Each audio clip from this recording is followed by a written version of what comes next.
Welcome to the Me and Money podcast, where your hosts and certified financial planners, Matt Fizell and Elliott Appel, share their thoughts on hot topics, important concepts, and real-life stories in personal finance.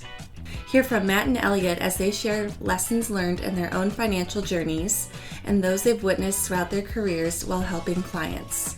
Have a question you'd like to hear discussed on a future episode of the podcast?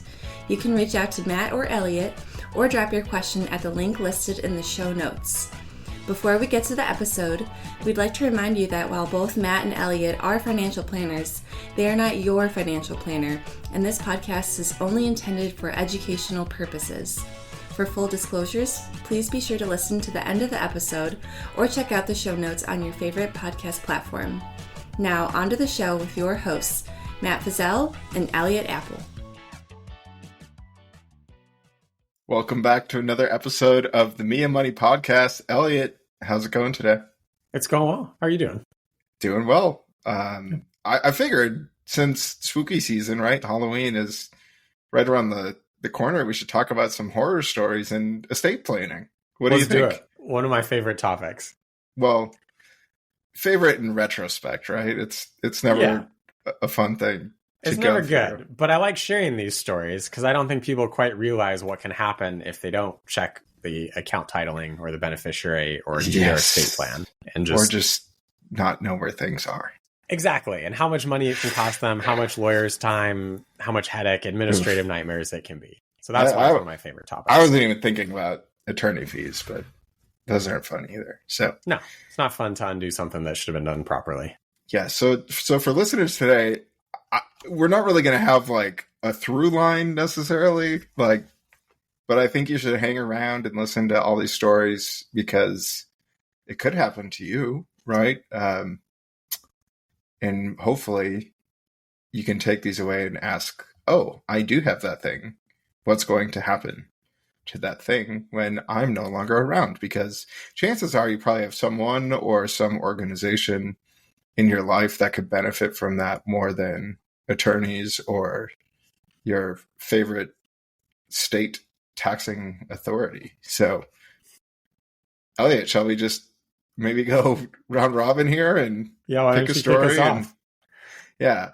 I'll start. I had one a couple years back as a pro bono case, and unfortunately, like a younger couple, the husband passed away. He was the majority breadwinner of the house, and most of their assets were not jointly titled.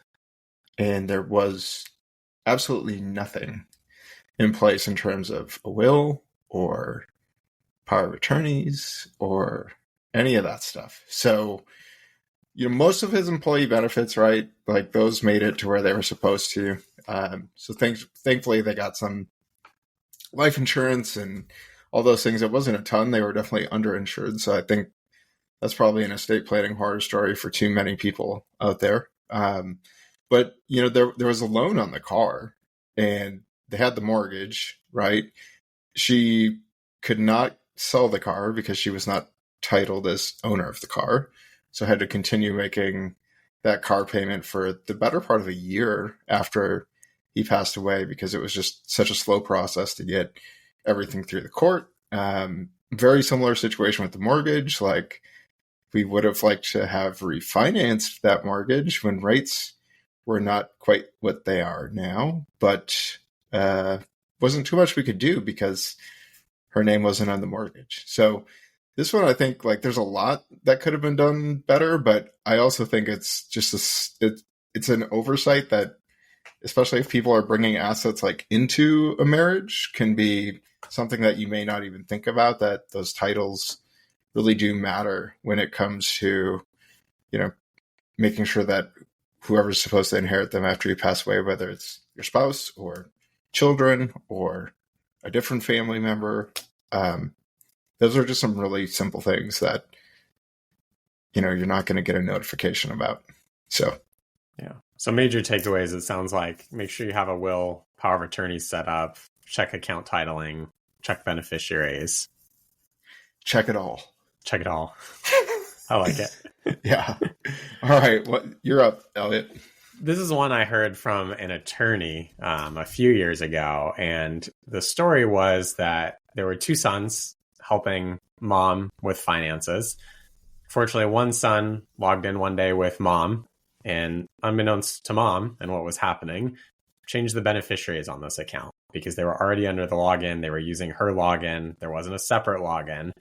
Changed it to, I think, the one son and maybe a charitable beneficiary or something else. Mom goes on to live a little bit longer, but then passes away. Obviously, this one son has been disinherited from the majority of the assets and has to sue to get part of these assets and ends up getting, I think, a third. I think it ended up going a third as opposed to 50-50. So significant lawyer time, significant time just to resolve the lawsuit, and then far less than what mom had ever intended. So it was one of those situations where you have to be protective of your passwords, but then also who you're working with and whether you trust them or not. We all think we can trust our children as much as possible, and hopefully we do in most situations, but just being cognizant of a simple online beneficiary can be changed pretty easily and quickly these days with a password. And that can, if you have $1 million or $5 million in the account, whatever you have in that account can now be changed in an instant. So just being highly aware of who's helping you and how you're using your passwords. Yes. It's really important. Yes. Very important to have trusted third parties. Yeah. And honestly, I think that's one of the more underrated value adds of an attorney. Like when they draft this stuff for you, they're going to ask those kind of questions, and that can be like, oh, I don't remember doing that, or I don't want that to happen. Yeah. Yeah. And why it's important to review beneficiaries regularly, right? Yeah. If she had logged in and reviewed this again, maybe she would have caught that and been like, what happened there? So where did the other third go? Was that to the charitable organization? Is that how that shook out? I think it ended up going to the charitable organization. Okay. If I recall correctly. I'm sure the attorney fees ate into that as well, quite a bit. Yes. Yeah. Yeah. Yikes. It was not a good story to hear. Yeah. I'm just going to tack on a bonus tip there because I have seen this happen. If you're still of working age and have an employer 401k, a lot of times providers change, or I've even seen it where just they update the dashboard, and a lot of times your beneficiaries can just get cleaned out, and what you thought was there is no longer there. And that's a real big one that you don't want to run into. So I'm going to also add on that because that reminded me, Matt, that if you're working with someone and they have an online place where you can see your beneficiary, but you have submitted a form in the past, I would recommend actually calling them to get that form to see what's on the form. Thankfully, I haven't run into a situation where the person died, but I have seen where the online beneficiary does not match the form. Interesting. And so they were going to go, had they died, they would have gone off the form and not the online beneficiary. Very weird case. I've only run into it once, but it's one of those things that made me think of where you'd want to double check that. Could you get it resolved? Maybe, but think about how much pain and time it would take to do that. That's fascinating. That's terrifying, but fascinating. It's terrifying, but again, you're relying on a data entry person essentially to take that form, at least in the old days. And I know there's certain providers who still take the beneficiary form as opposed to changing online. And if they just put it in incorrectly, but had it on the form, it's just something to keep in mind. So just double check those beneficiaries. Yeah. I'm gonna piggyback off of yours with maybe not the correct beneficiary situation. I haven't actually seen this playing out, but almost every time that I have a new client coming in and we look at those documents, someone's in there that shouldn't be in there. And it's just a call to action. Again, even if you don't have the documents, just go get them done. But if you do have the documents done, to Elliott's point, you have to review these darn things. And I can't remember exactly what the situation was, but someone inside of a document recently, they just are no longer, shall we say, a person of character. And there were just some questions there. And it's ooh, I would not trust them with any amount of money, let alone all of our money. And so that's just something where, again, like that can go real bad, real quick. And the joke is always like, you're trying to avoid the 3 Cs, right? Cars, cocaine, and casinos, right? And so when you think about people who may have, shall we just say, impulsive decision-making habits, or don't necessarily know how to steward money properly, like it can be more of a curse than a blessing to those people. And so, again, not saying everyone has that, but I do find that every family has someone who's like, kind of the black sheep or the odd man out, so to speak. And people change over time, right? Like, I think everyone has changed to some degree since 2020 and the social experiment that was.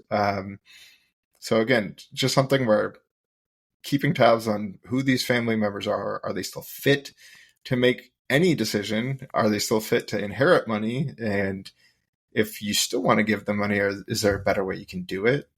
I think those are all really good questions to think about. That's a really good question. Should the money be unrestricted?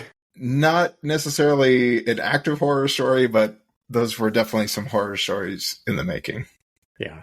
I've got another one.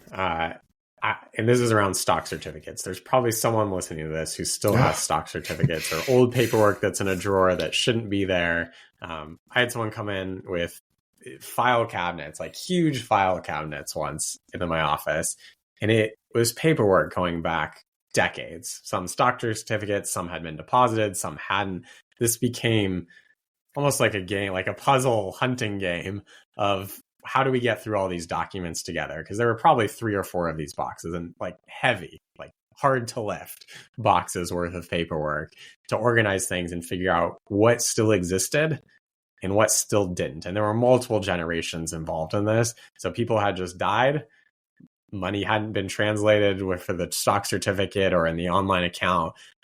So this was just an endless project that took years to conclude. So it's one of those situations that if you inherit a mess, hopefully you are cleaning up that mess as soon as possible. So then your kids or grandkids or whoever that money is going to next don't inherit that further mess. Because it's really hard to clean up estate stuff that's gone wrong in one generation. It becomes, I don't want to say impossible, but it becomes very challenging when you're trying to do it back multiple generations. And expensive, yes. Because in that case, right, if you do discover issues, like, I'm just thinking out loud here, but it's like you may have to go amend an estate tax return. Like, yeah, I mean, it didn't come to that, but yeah, like new letters of testamentary that you have to go get, and other attorney fees and times to get this updated, and it just, it was a nightmare. True horror story. Yeah. Yikes. Yeah. Oh man. Yeah. That one's pretty bad. To that note, we'll stick with stocks. This is kind of a joke. Like, I'm not making any suggestions that people move their money, but I don't know why, but for the love of God, like, don't die with something at ComputerShare. Like, I feel like it's a running joke in our field, but for those who don't know, ComputerShare is like a custodial company that can hold shares of like company stock or things like that. But I'll never forget, like, there was one client when I was working at the firm in Texas, and I swear they asked us for like 6 different sets of paperwork, every time reassuring us that this was the right one. And it took like a year to get in this. Unfortunately, like, the majority of her husband's assets were tied up in this company stock. So it's just like, again, it's one of those situations where she was going to be okay, but she was not currently okay because she had no access to the money. And that's really hard. Like, and it just, the longer that goes on, like, you're starting to make some other financial decisions, and just kind of like compounds on top of each other. But it's just one of those things where those company stock plans, like, and I can't even remember what the final issue was, but I think she had originally kept her maiden name and then changed her name, and that was the issue. Like, and it was very hard for them to understand that we had all the name change documents and all these things that they just wouldn't accept it. And they just kept coming back with more and more and more and more. So, we talk about asset location a lot, like what tax account is it in, or what allocation of investment is it in? But like, is the service provider easier to work with or not is a really good question. And nowadays, like, thank goodness for like Reddit, like you can get some of these social proofs of like nightmare stories at certain places and hopefully avoid some of those. Yeah, that's an excellent point. A good case for simplicity and consolidation as you get older. To the right place. Yeah, to the right place for sure. Because there are running jokes among advisors of like, oh, we have to deal with this plan now. This is going to take a while. And I just set it up with clients like, this is going to be a longer phone call, or we may probably get the wrong information depending on the place, and maybe need to call back to verify that before we actually move forward. So that's a good one. Plus name changes. I mean, you didn't specifically draw that out, but I'm going to draw that out there. If you do update your name, whether it's through marriage, divorce, just changing your name, that's actually really important to update your accounts. You may not think it isn't, but you may think that's not important, but it actually becomes very important if you pass away. That becomes harder to deal with on top of all the other paperwork that you have to deal with. So consider it a gift if you just go update that anytime that you need to update your name. Especially if you don't have a will. But yes, for the love of God, get a will. Yeah. Yes. All right. Whose turn is it? I don't know. We're piggybacking. Yeah, no, I think it's my turn. So I'm just trying to think about the common ones. We've hit on beneficiaries. We've hit on account titling. We've hit on wrong beneficiaries. I just want to go back to the beneficiary one because this is one I see come up in forums a lot, like on Reddit and that sort of thing. It's either a lost 401k plan, a small life insurance policy. Maybe it's their main plan. I don't know. But maybe an ex-spouse is listed on the plan and they don't actually want it to go into the ex-spouse. Depending on your state's laws, if that's still your ex-spouse, they may still get that if they're the primary beneficiary. Or maybe people are listing kids as 50%, like contingent beneficiaries. Say you have 2 kids and your kids are minors. That's generally not the best strategy, just because most people, minors can't inherit money, so it goes to a guardian or a custodian to do that. But then 2, if it's a lot of money, they may gain access to that at age 18. So if you have $1 million going to each kid, do you really want your 18-year-old getting access to $1 million? This is sort of a hypothetical, but I know this has existed out there where someone, whether it's a kid, someone who has substance use issues, or just is generally bad with money, gets a large lump sum money. Large could be 10 grand, it could be $10 million. And they blow through it in usually less than a year and makes their life worse. So that's just something to be aware of, checking beneficiaries and can they actually handle that money, or should it be set up in a trust and doled out to them over time? Yes. And I'm going to just jump right onto this one too, because it was probably 3 months ago. I had someone called asking if we could help them. And, I just started poking around, like understanding what they wanted help with. And his real question was, can you read my trust documents? Because my attorney is saying I can't take out more than this amount of money. Like, I think it was like a corporate trustee situation. And some of the questions, I'm just like, well, okay, like, does it say how much you can take out? Like, what are you trying to take it out for? And he kept beating around the bush. And push come to shove, like, I just kept hitting him with the same question over and over. Like, I knew I wasn't going to work with this guy, but I was just curious.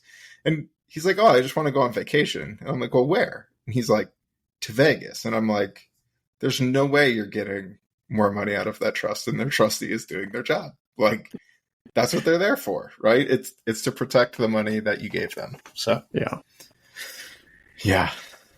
But, and I'll also just jump on the fact of the amount of estate plans I see with minor children involved where there is no trust or like guardianship or any of those things in place. Again, thank God I haven't seen it playing out where like it actually happens, but it's terrifying to think of what could happen.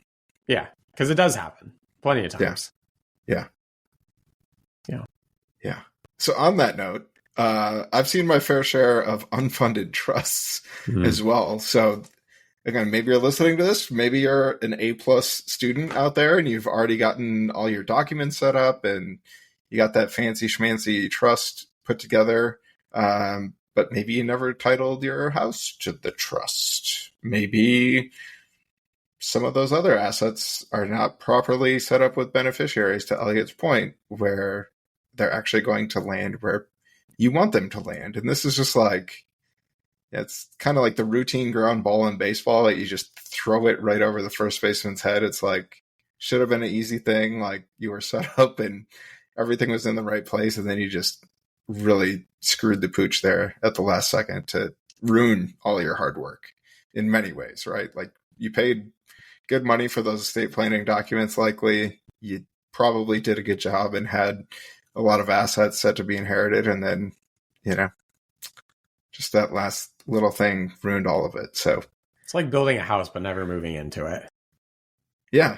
And I see this regularly, Matt. I've gone through this in the past year, and there's probably 3 or 4 examples where I catch something, stray bank account, something out there that's not titled in the name of the trust, or they just put transfer on death beneficiaries on it. I've seen that recently, and that's not the best planning strategy either. We'll get to the right people eventually, yes, but there's also the living part of this that is different because you're operating based on trust documents as opposed to POA documents now at that point. So it's important to follow through with your attorney recommendations. And I see this highlighted on more attorney recommendations these days of the most important part of this plan now, I've actually seen that written, is to actually fund the trust.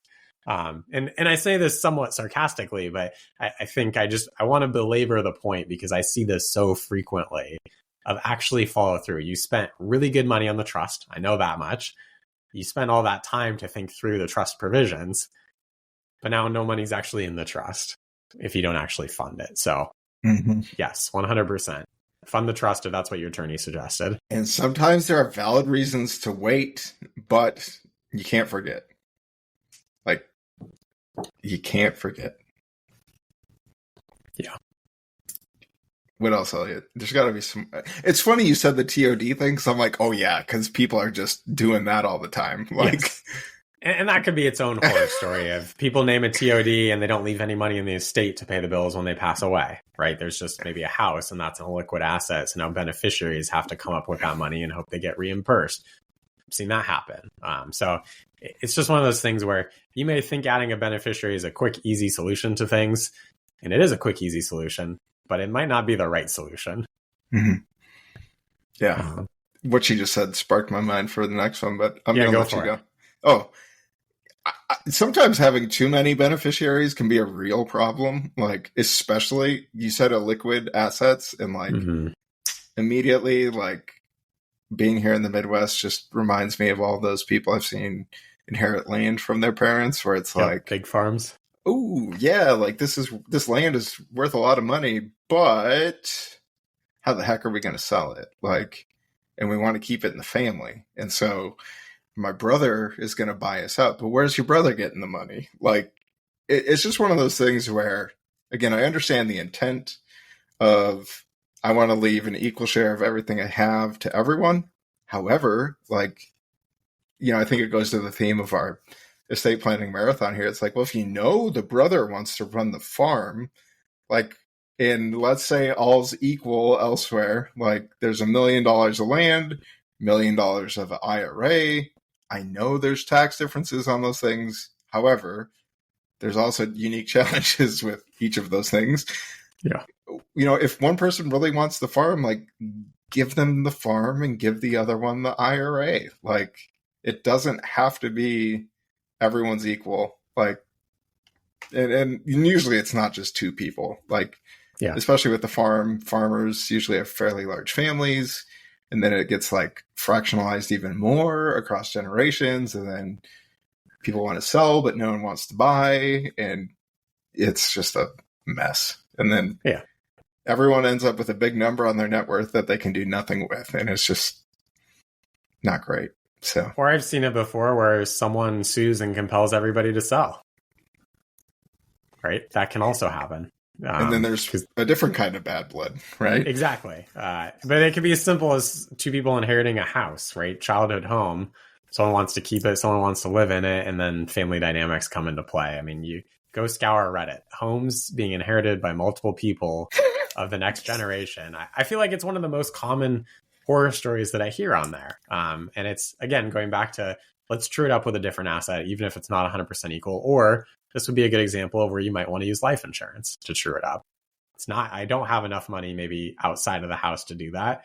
Let's buy a small life insurance policy to true it up, just as an example. Mm-hmm. Yeah, I mean, now I'm getting a little bit more into like maximizing mindset, but it's like, I even see that sometimes where like everyone wants to leave a third of their Roth IRA to this child and a third of their IRA to that child. And it's like, yeah, but one of your children doesn't work. Like, really good candidate for the IRA here. Yeah. Like, a lot less taxable income to worry about. So I guess the horror story there could just be like trying to be too simple. Like, right? Like, I'm just going to give everyone a third of everything, like, versus not being strategic. Yeah. I don't know. That's kind of like the theme I'm pulling out of there. Yeah. Too simple. And I would, again, go back to the idea of a liquid assets with multiple people with different priorities and values generally is not a great idea. I mean, think about like people who have been married, how hard it is to decide how to make decisions as a family, just the two of you on life-changing things. Now imagine when there's multiple people with spouses and grandkids and other sort of competing priorities in that. Sounds like a reality TV show. Yeah, we should probably pitch that maybe to Netflix or something else. Horror stories gone wrong. It could be the next personal finance learning opportunity, I guess. Yeah, it'd be like like that show, like $1 Million Lottery Winner or what, like Dream House Lottery. I don't know. There's one where like people win the lottery and then they go like spend all the money. Basically, it seems. I haven't seen that one yet. It's on HGTV, I'm pretty sure. Like My Lottery Dream House or something. Meets like Real Housewives. Like that's kind of what I'm envisioning here. Yeah. Trash That's TV great. Through and through. But yeah. That's all I had. No, do you have others? Well, I had one more. It kind of went back to what you were saying about like the stock certificates, but the amount of times like when people inherit assets, especially like taxable brokerage accounts, and there's just like this missing record of cost basis. Like, I don't know how it seems to always happen to those people, but that can be really challenging sometimes. Like, or if you have some of those legacy accounts that just have non-covered shares or something like that, and the parents didn't even know their cost basis, let alone now that, that kind of thing. So I know there's usually a step up in basis there, so it's not a huge issue, but it just blows my mind sometimes how like after that initial transition happens from, successor to successee, like where some of this information just gets vacuumed out into space, and it's like, well, what are we supposed to do with that? Yeah. Thankfully, there's a step up in most cases, so that can also be a strategy to just wait it out. Yeah, but just be detailed, like detail oriented. Keep a paper trail. It sounds like your pro bono with the filing cabinets did too good of a job of the paper trail, but yeah, more information is better than no information, in my opinion. Definitely more information. And I encourage anybody listening to this, go browse Reddit. There's some great stories within estate planning or an inheritance and personal finance, that sort of thing, of like what went wrong. And then you can start to think through like how simple this would have been to correct on the front side, but how challenging it is on the back side. Because that's my experience in all of these is it takes 15 minutes or it takes 10 hours in an attorney's time or something like that, as opposed to days, weeks, months, years. Yeah.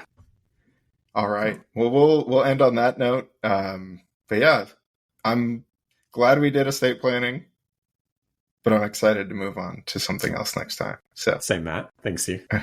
See you.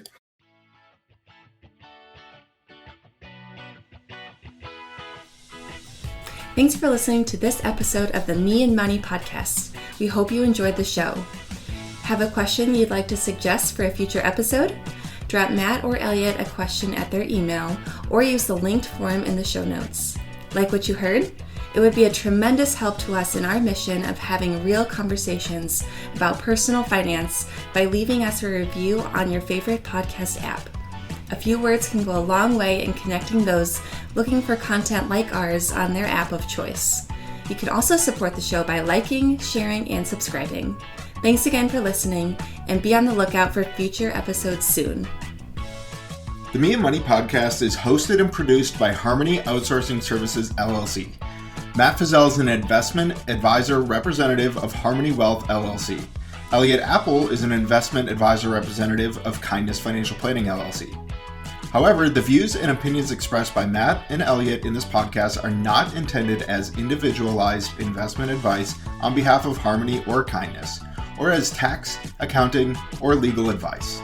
Although we gather information from sources that we deem to be reliable, we cannot guarantee the accuracy, timeliness, or completeness of any information prepared by any unaffiliated third party.